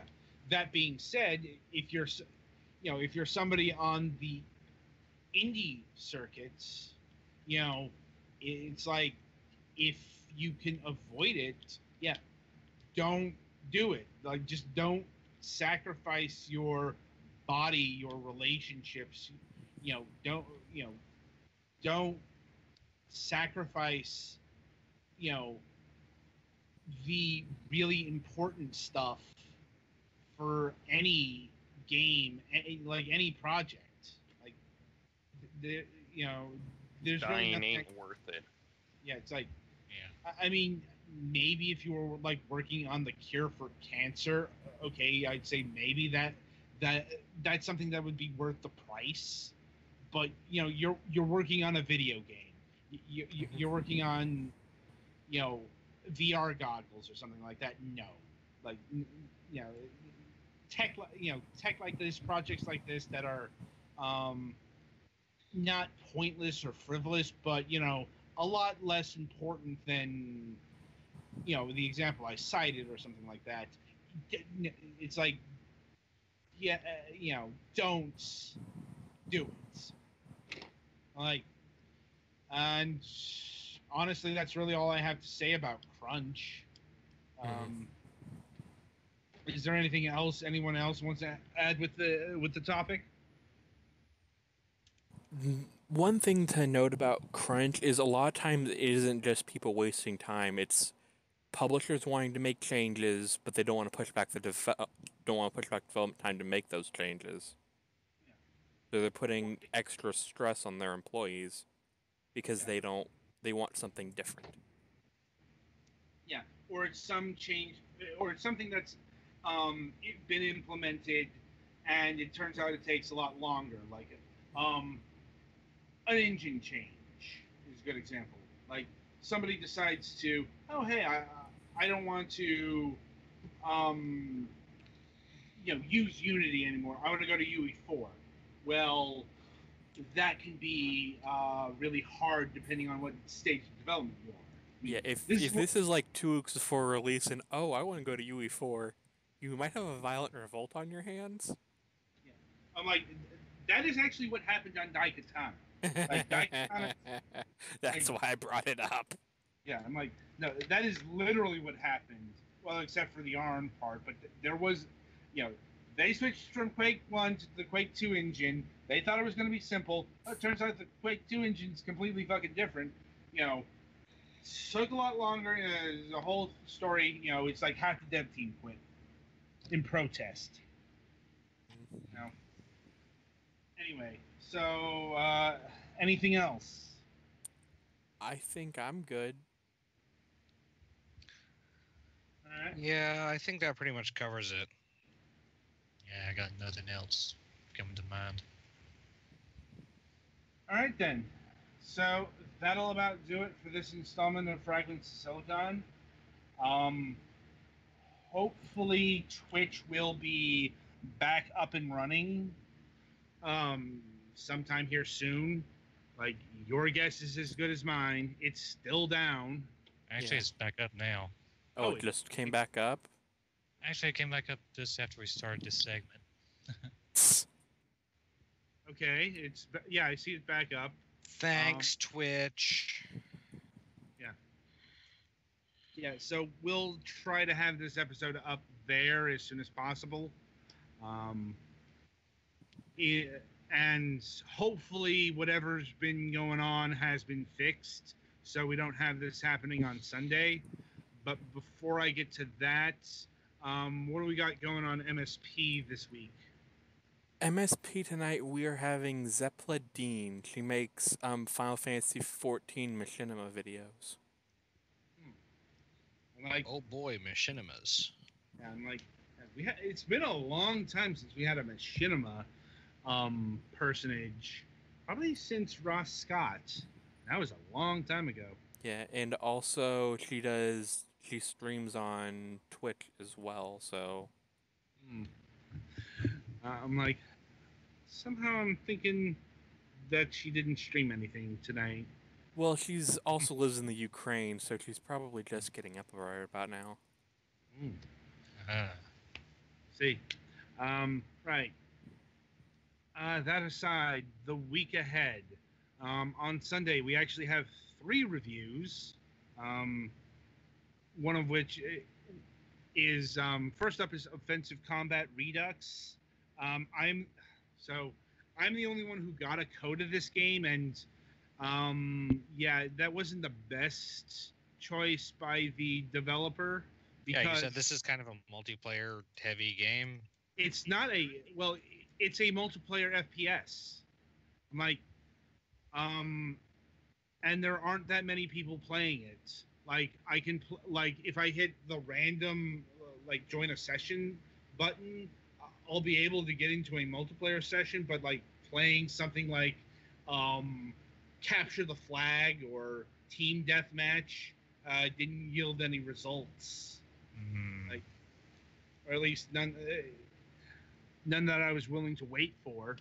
I'm like, but my point is, yeah, there is a single player mode, but it's all bots. Like, so yeah, having AKA the least useful kind of single player mode. it's not the least useful, and at least it's there because here's the thing: I really, really, really hate playing random multiplayer because people are fucking assholes online. That's Well, I can't debate that. it's like, and that's kind of the point of this game. It's in the name, offensive combat. So yeah, I've kind of been staying away from the multiplayer, because I don't want to be. It's like I do not want to deal with those fucking people, and they're Just there. because it's called offensive combat doesn't mean we want to have everybody playing using language that even we don't use. Granted, like I'd ever turn on voice chat, but my point is, I can review the game. It's just it hasn't been the easiest thing because, one of the reasons why we're a multi person team here is because multiplayer games. But I'm like, you can't help the amount of codes you get. So yeah. Anyway, getting back to the other reviews. Next Machina. That's the House Mark game we did an interview with on Tuesday. We're actually going to be doing a Friday co-op session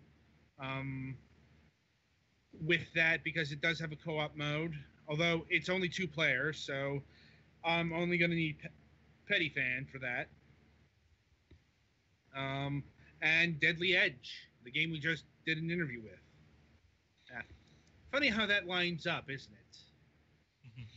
It's almost like someone did it on purpose. Indeed. It's like, anyway. And coming up next week, we have another Tuesday show, another Tuesday morning. The timing of things is a little in the air. It's going to be happening, but it's the dev requested that we do it about 2 hours later, and that will affect our configuration if there's no way to get around that. But outside of that, Howard Philpott of Bulkhead Interactive is going to be returning to the program. We did an interview with them last year about the Turing test, and we'll be talking about their upcoming game, Battalion 1944. And on Wednesday, September 6th, it is my great pleasure to announce that we will be having. It's been a while since we've had an industry veteran of this caliber on the program. And yes, this does mean that we're probably going to have the entire show be the interview as we welcome Chris Avalone onto the broadcast. I'm like, now, if you don't know who Chris Avalone is, he's done a lot of RPGs. Like he was one of the principal forces working on Planescape Torment, lot of games for Obsidian, like he worked on Fallout 2, like everything like Neverwinter Nights, Star Wars: The Old Republic 2, all the way up to like Pillars of Eternity, and even a bit on Tyranny. Though his role in that, like by that point, it was limited because he no longer works for Obsidian, and as I understand it, they did not apart on the most amicable of terms. I'm not sure. I'm honestly not sure how much we'll be able to talk about that, if at all. But since that time, he has been doing a lot of freelancing. Lending his services to the likes of Prey, Divinity: Original Sin 2, and his name was most recently attached to Pathfinder Kingmaker. Oh man. Yeah, and he's also attached to the System Shock remake by our friends at Night Dive. So he's been doing a lot of work. And I'm looking forward to it. Like I said, it's been a while since we've had an interview of this stature, and it's always good to flex the muscles, as it were. Let's see, and I think that'll about do it in terms of our schedule. So until about a half an hour, maybe a little less. I'll wish you good gaming.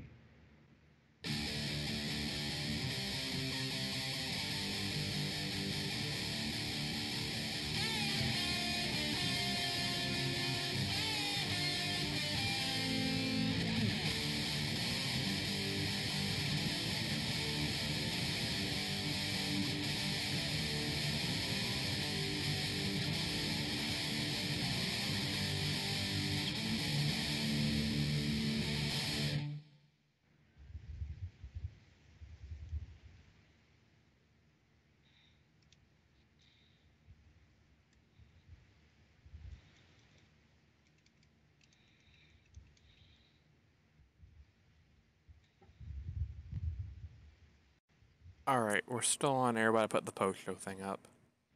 Okay. Helps I learn how to click my frickin' mouse. What happened? Oh, I kept clicking the wrong button because I'm dumb. That's unfortunate. Tell me about it. So, Adam, Yes. when you were talking about Chris Abalone, I found his Wikipedia page, so I'll put that up here for everyone to look at. Yeah. Yeah, I actually saw the System Shock thing, looked at that, just when you were talking about Night Dive is when I went like, hey, Night Dive. And I actually go to the Night Dive Studios page, and we're actually mentioned on there a couple times. Oh god, Yeah. we're mentioned? Yeah, on Yeah. Wikipedia, on the Night Dive Studios part. Ah, I'm scared. Well, I'm like, Hell, we're even in the citations at the bottom. Ah, well, somebody was listening. I'm scared. We have people following us. Well, on a rare occasion, we do actually somehow end up getting news out of people that come out of nowhere. Yeah. Like,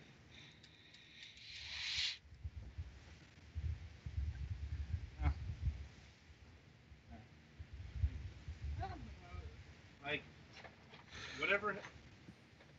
whatever helps, I suppose. Mm-hmm.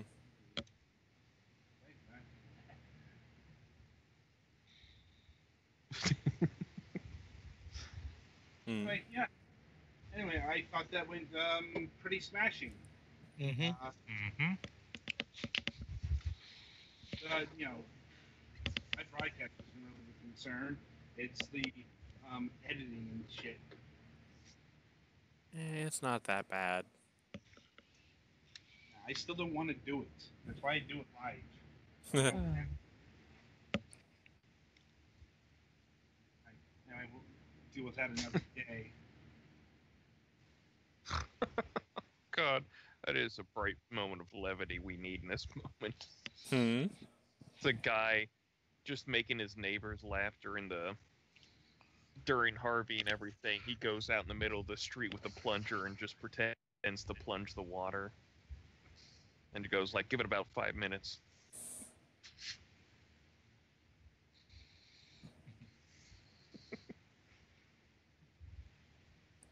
Yeah. I'm like, Anything bad out of Louisiana from that, or they kind of come out a little unscathed from that? I don't think Right. There, What I heard on NPR is that it's a lot less bad in Louisiana for some reason. Well, Harvey's been downgraded right now, so Well, the thing that a hurricane grading is the amount of wind, and for this storm, unusually, that was never the problem. yeah, I'm like, well, part This, of the problem. in fact, if this storm had had more wind, it actually probably would have been less bad because it would have moved on faster. yeah, it hit Houston twice, didn't it? Well, it's also Houston's soil. Yeah, it hasn't had good soil. No, it's got some of the worst soil in terms of absorption and shit like that. Yeah. So, and it's also the conditions allowed some of the rain to go up and come back down. So,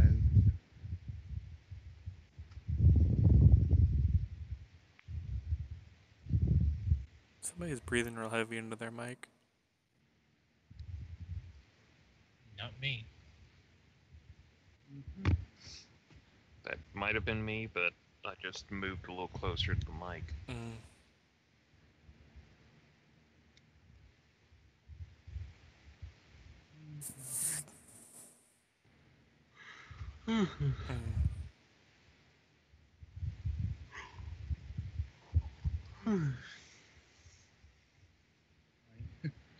You know, I gotta say, I didn't expect Bennett to actually do Sailor Moon really anytime soon. oh, here we are. Kind of one of those things I really never expected him to touch too much on.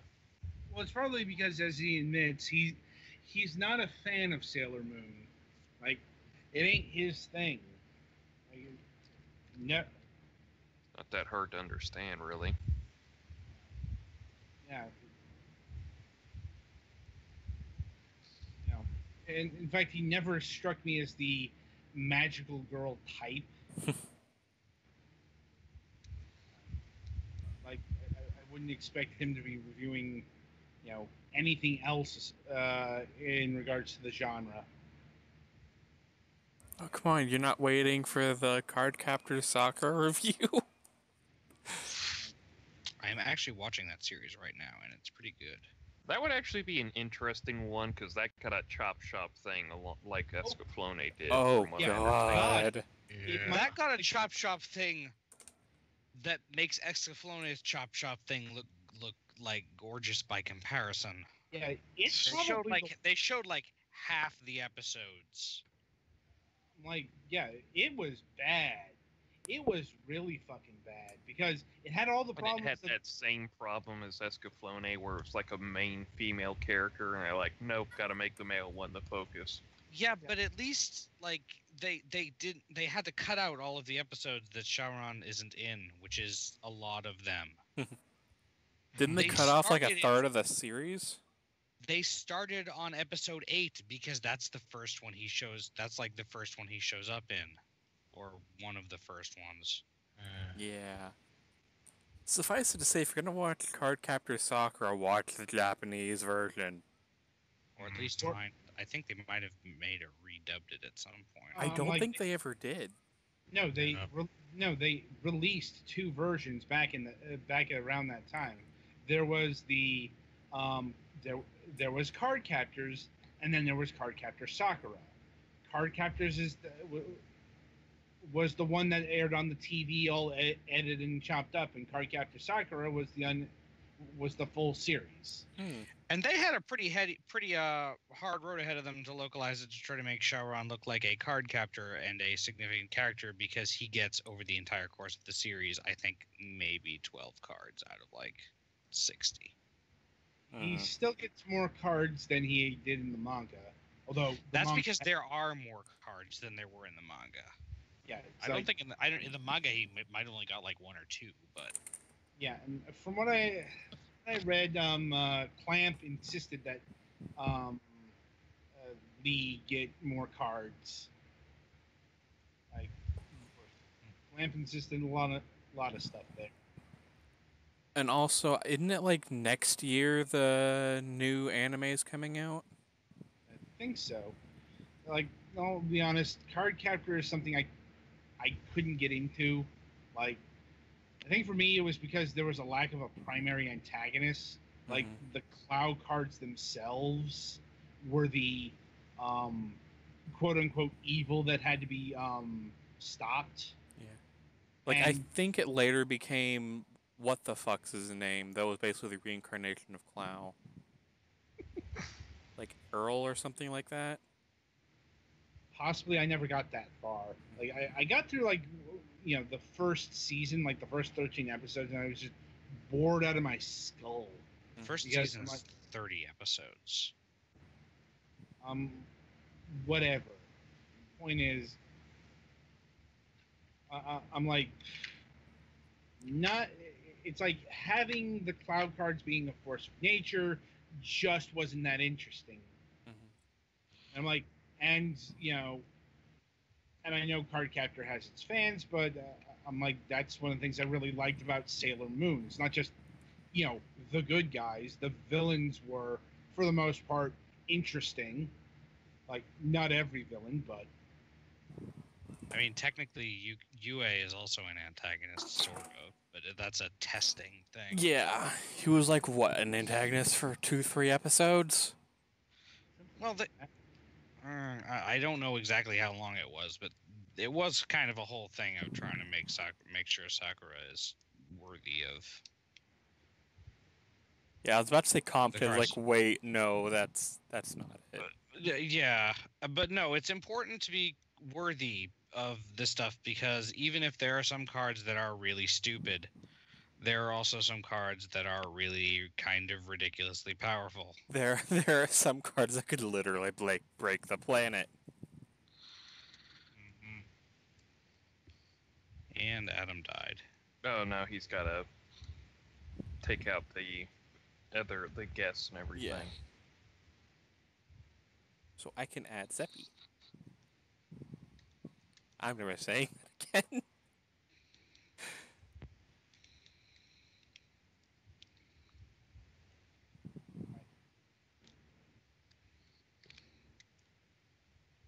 so is what's her name online or Zeppla, right now it said she's away. I guess I should try and poke her. yeah. Like also did you get the most recent links I sent to you? Yeah. Oh, and did everyone get the color code codes sent today? No, but I got the black and white one. Wait, that's actually a game. Never mind. That makes it more confusing than that joke was intended to be. Yeah, I got mine.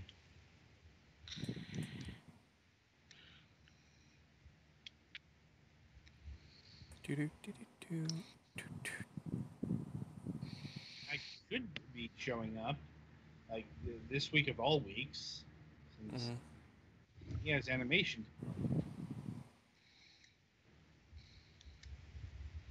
Like, so before he shows up, did anyone else watch the Moonhawk Studios motion comic thing? I need to, but life. Yeah, You well, can say I hear it's part of the universe and everything.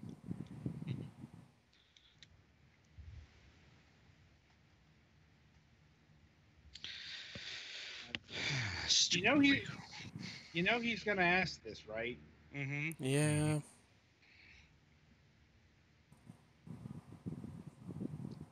Well, I suppose.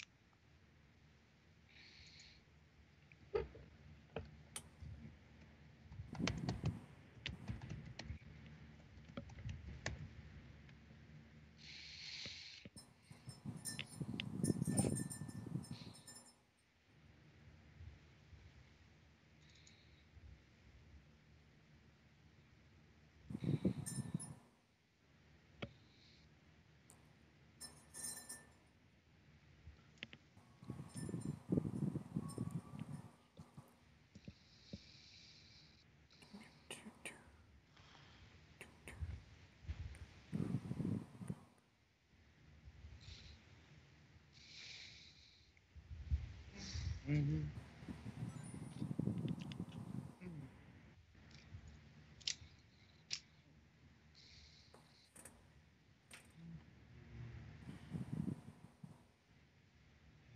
That's right. PAX West is happening. Yep.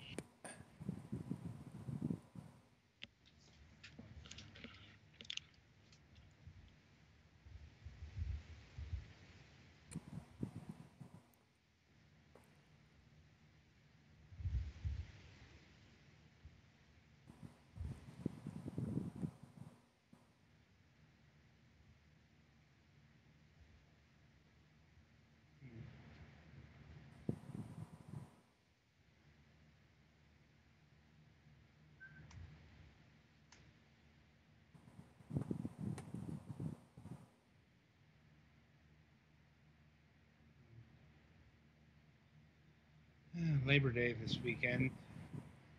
Meh. Like, all that means is, hope you enjoyed Dragon Ball Z: The Final Chapters. Oh, right. I'll be honest. You know, I'm less than impressed with this iteration of DBZ Kai. Yeah. Like, honestly, I personally wouldn't mind if they just took Kai off, because there's way too many long-running shows on Toonami. Now, Kai ends next year, so that's not happening. But it's more, they didn't do as good a job editing this arc as they did the original series. There's a lot more filler in it. Yeah. Like this past episode where a good portion was dedicated to Boo rampaging in the city. I'm like, this is filler. Yeah. Like, to be fair, overall, wasn't there like less filler in the Boo arc than there was the other arcs? It's possible, but it's more they didn't get rid of it as well as they did in the original. I suppose on the upside, the soundtrack is an absolutely god awful. You know, but that's more because they didn't fucking plagiarize this and had to replace it really, really fucking quickly. Yeah, like, also, I think they wanted to keep this Kai the same episode length as the other one, which is weird because it's only one arc. Mm. That's probably why there's more filler.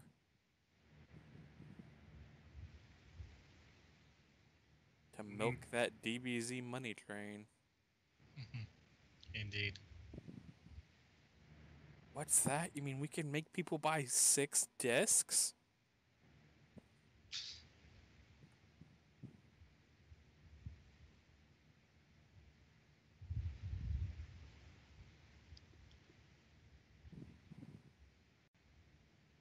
So apparently Sonic Mania on PC is going to have De Nouveau in it.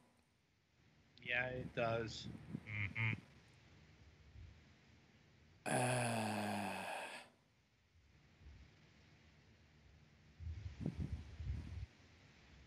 Good thing I have the PS4 version. Because I didn't pre-order it.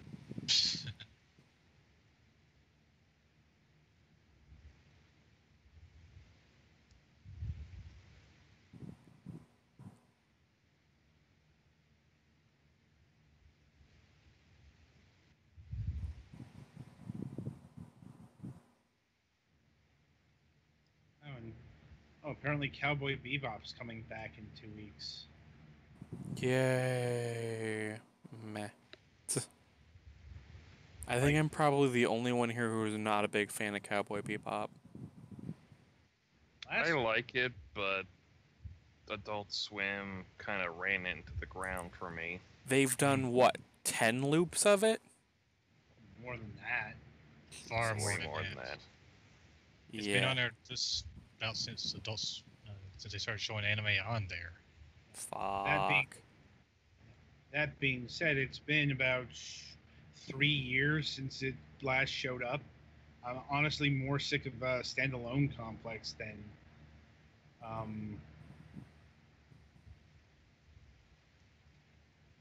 Bebop. yeah. that being said, I'm still glad that Outlaw Star is there. Mm-hmm. I haven't. It's not been like 15 years, but it's been a long ass time since I've seen Outlaw Star. Yeah. Yeah, the last time we saw it was when Toonami showed up again for one night. Yep. Same That was here. just the one episode. Yeah, and it wasn't even the final episode. It was like the one before the final episode. Yeah. And the punchline is, episode 23 is still up in the air. Oh, then Which is weird considering the fact that that is actually very relevant to the plot. all I right. know. I'm bringing It- Zeppela in. It's the rare Hot Springs episode that's not pointless. It's one of the last assassins, isn't it? No, it's where Where he gets the Gene gets his caster. big caster shells that he uses in Oh, the finale. right. The ones that Oh are yeah, the supposed black to kill hole him. gun. Yeah. It's like the three wizards just live on that planet. Yep. So They are being chased around the planet by one of the Undead Seven, though, right? yeah, but the goofy one. Yeah. He couldn't do his job at all. I mean, he's presumably competent under normal circumstances, but Oh yeah, he's competent. It's just that they did this for the sake of comedy. I think they're kind of taking the piss out of Hot Springs episodes. Well, it's also it's that levity episode before things get really fucking serious, That too. Mhm. especially before like the ending of the show. Hello. Hey, Hello? Zeppela. Hello. Hey. hello. Good morning. Yeah, it is early in the morning for you, isn't it? Yeah, it is the butt crack of dawn right now. But yeah. Crack evening for us. Well, it's good. It's good to get up. It's good to get up early. I just had a birthday, so I'm old now. So it's good to change my schedule. All right, I'm gonna kill this.